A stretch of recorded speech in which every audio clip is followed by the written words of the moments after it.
Welcome friends, आप सभी का स्वागत है हमारे यूट्यूब चैनल पर। और आज की क्लास में जो हम पढ़ने वाले हैं वो पढ़ने वाले हैं एटॉमिक स्ट्रक्चर।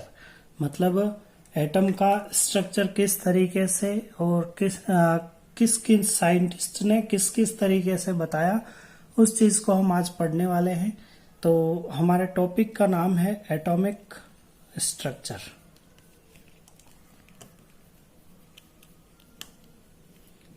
चलिए स्टार्ट करते हैं एटॉमिक स्ट्रक्चर के बारे में। तो सिंपल सी चीजें हैं, आप ज्यादा कंफ्यूज ना हो। सीधा सा आप ऐसे याद रखें कि एटॉमिक स्ट्रक्चर या एटम जो है उसके स्ट्रक्चर के बारे में सबसे पहले जो बात करी थी वो करी थी हमारे इंडिया के एक संत थे, सेंट, जिनको हम महर्षि कणाद के नाम से जानते हैं। उन्होंने हमारे को एटम के बारे में सबसे पहले बताया था। लेकिन बात ये थी कि अब इंडियन साइंटिस्ट थे तो उन्होंने जो बात करी थी और उनकी जो भाषा थी वो संस्कृत भाषा थी, और संस्कृत भाषा के हिसाब से उन्होंने उसका नाम जो बताया था वो बताया था परमाणु।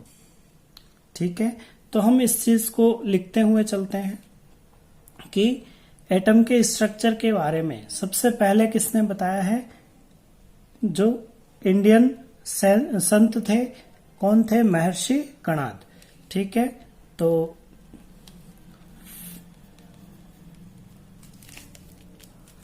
First time the information about atom और परमाणु is given by Maharshi.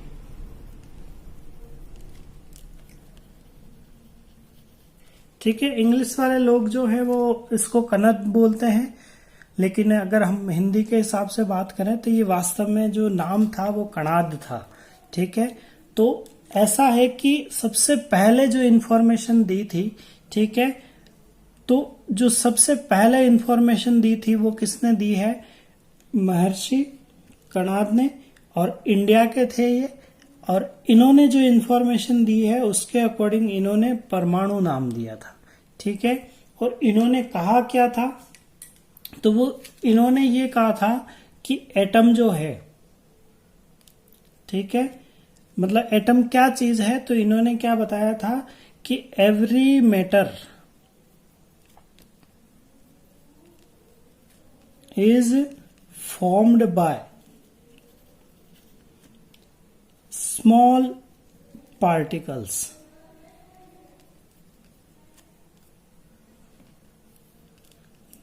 That particle can't further divided।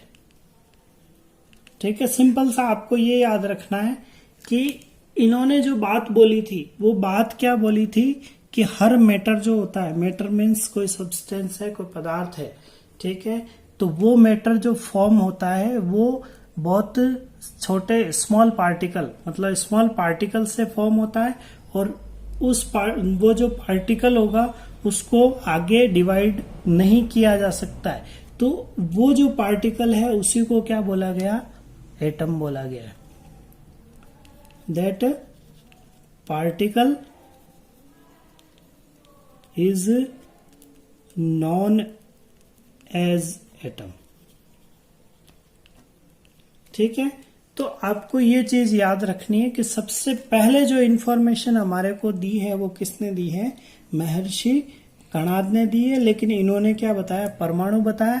तो सिंपल सा क्या याद रखना है कि महर्षि कणाद ने परमाणु के बारे में बताया सबसे पहले, और इन्होंने क्या चीज बताई है कि every matter is formed by small particle, मतलब हर मैटर जो हो गए वो एक बहुत छोटे छोटे पार्टिकल्स से बना हुआ होगा। उन पार्टिकल्स को आगे डिवाइड नहीं किया जाएगा, और अगर ऐसे पार्टिकल हमारे को मिलते हैं तो उन्हीं पार्टिकल को क्या बोला जाता है, एटम बोला जाता है। ठीक है, लेकिन एटम को ही क्या है, महर्षि कणाद ने परमाणु नाम दिया था, इसका एटम नाम बाद में दिया गया है। ठीक है, इंग्लिश के अंदर एटम बोलते हैं। महर्षि कणाद जो थे वो संस्कृत या हिंदी के बोल सकते, तो उन्होंने केवल क्या बताया कि एटम जो है वो क्या है, मतलब एटम नहीं बताया, उन्होंने क्या बताया, परमाणु जो है वो किसी मैटर का सबसे छोटा पार्ट है या सबसे छोटा पार्टिकल है जिसको आगे फर्दर डिवाइड नहीं किया जा सकेगा। ठीक है, तो ये सबसे फर्स्ट बात थी। नेक्स्ट जो बात है इसमें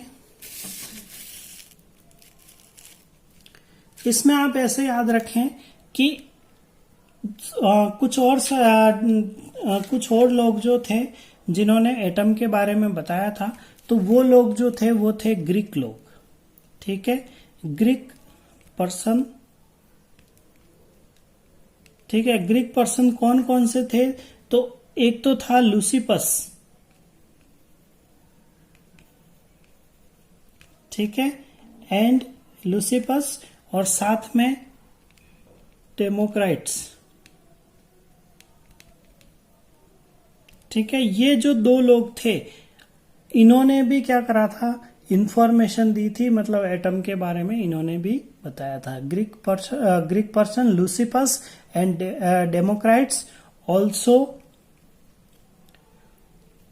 गिव इंफॉर्मेशन अबाउट एटम। ठीक है, तो आपको ज्यादा डीप में नहीं जाना है, ये नाम आपको याद रहते हैं तो अच्छी बात है, नहीं याद रहते हैं तो भी चल जाएगा। तो मैं आपके आपके जानकारी के लिए मैं बता रहा हूं, तो आप याद रखें तो अच्छी बात है, नहीं भी अगर याद रहते हैं तो चल जाएगा। ठीक है, लूसिपस और डेमोक्राइट्स ये ग्रीक पर्सन थे जिन्होंने भी एटम के बारे में इंफॉर्मेशन दी थी। अब मेन पर्सन आता है, ठीक है, वो है डाल्टन। तो डाल्टन ने क्या करा था, एटॉमिक थ्योरी दी थी। तो यहां हम पढ़ रहे हैं डाल्टन्स एटॉमिक थ्योरी।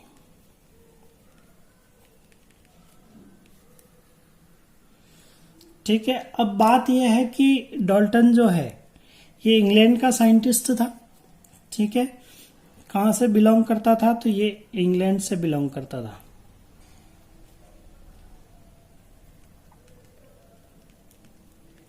ठीक है, दूसरी बात, इसने इंफॉर्मेशन जो दी थी वो कब दी थी, तो 1803 के अंदर। ठीक है, 1803 कॉमन एरा के अंदर इसने बताया था।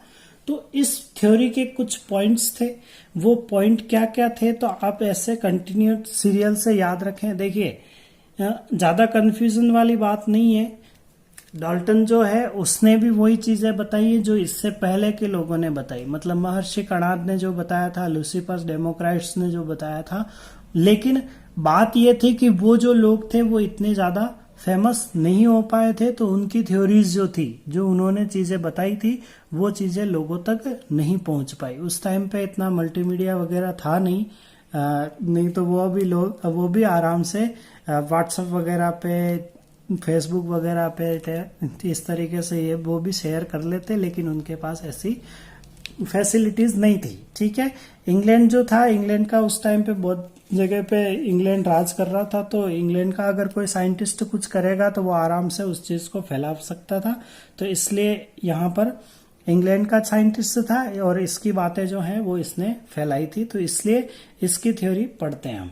तो यहाँ पर डाल्टन जो था उसने क्या क्या चीजें बताई है, तो सीधा सा आप याद ये रखें कि एवरी मैटर।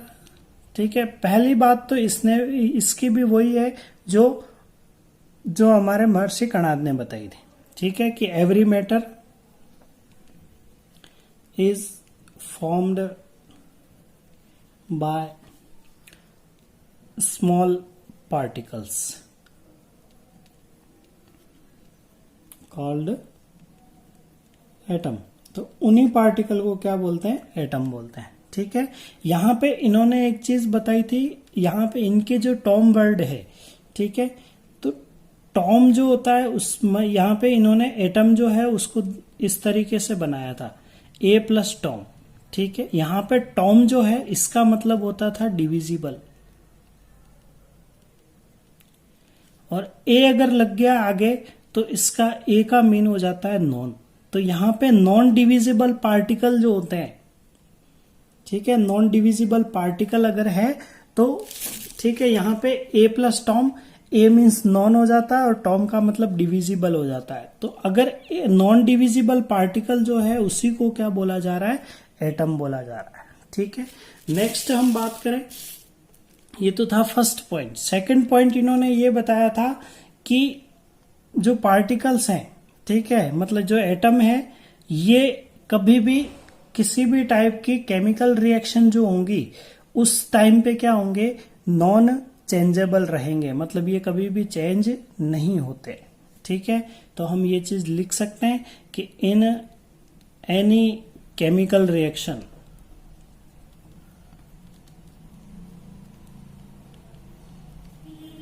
ठीक है, एटम नेवर चेंजेस। ठीक है, किसी भी केमिकल रिएक्शन अगर होगी तो उस केमिकल रिएक्शन के अंदर एटम जो होंगे वो कभी भी चेंज नहीं होंगे। ठीक है, नेक्स्ट बात करें हम, तो अगर आपके पास किसी भी टाइप का कोई एलिमेंट है, ठीक है, या किसी टाइप का कोई मैटर है, तो उसके अगर हम एटम अलग अलग करेंगे तो वो एटम जो होंगे वो सभी तरीके से सिमिलर होंगे। मतलब उनकी, मतलब एक तरीके से ऐसे बोल सकते हैं हम कि अगर हमारे पास कोई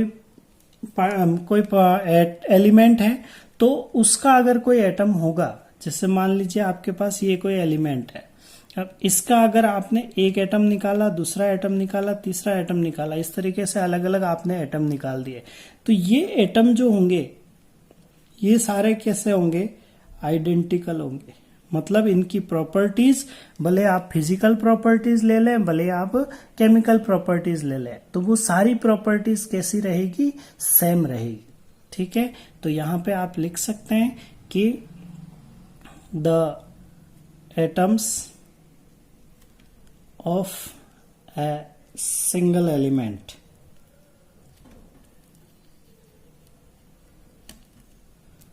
are identical.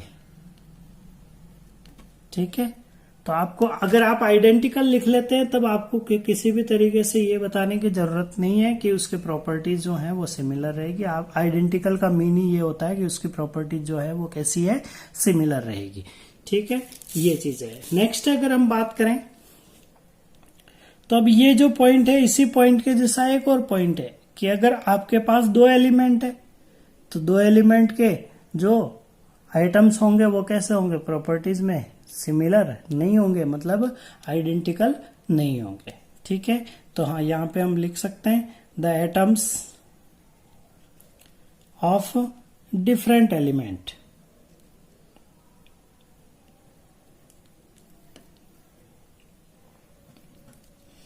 Are different in properties.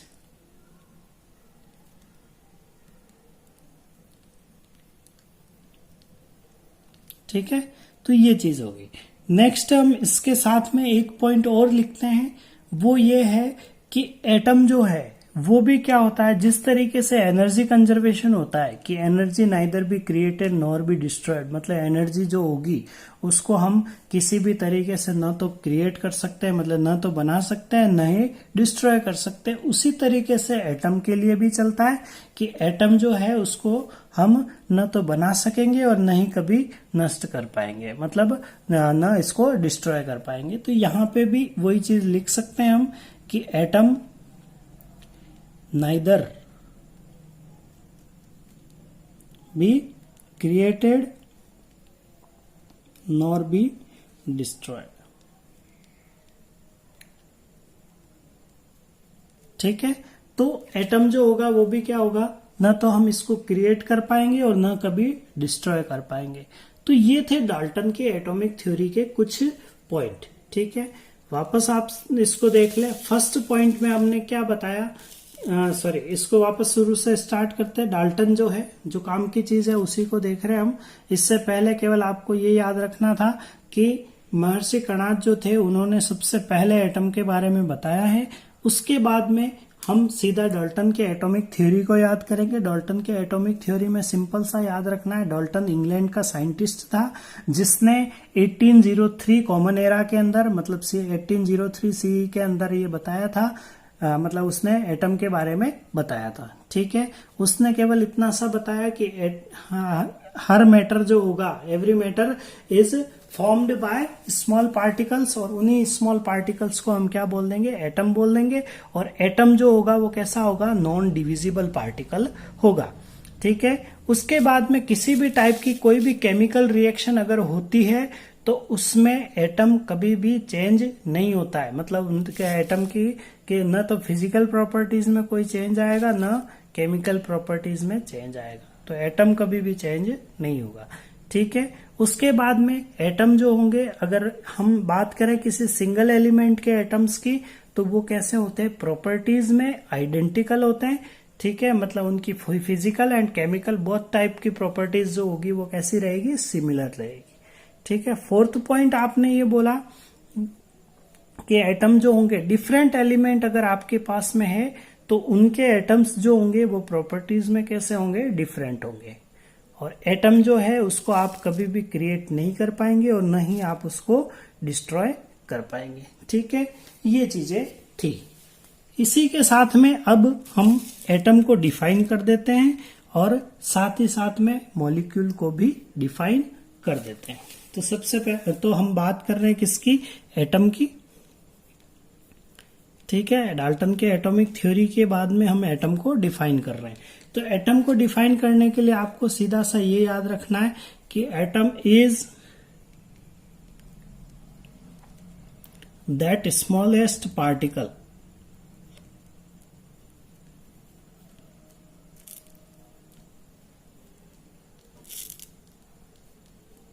ठीक है, atom is that smallest particle which is non divisible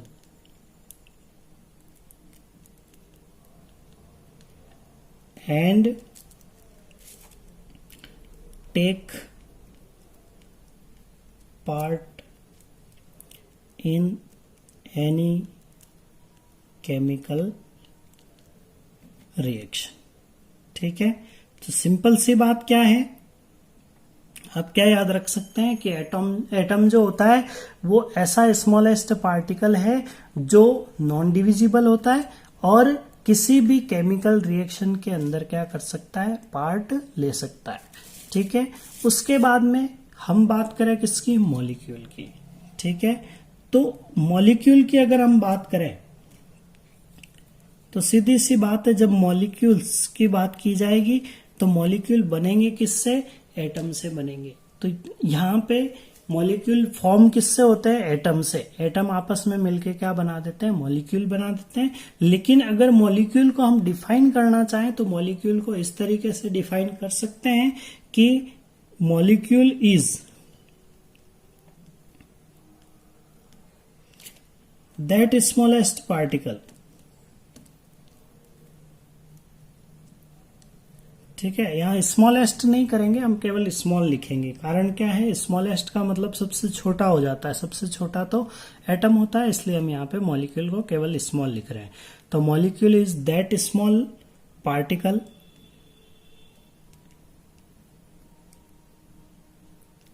which can found free in nature.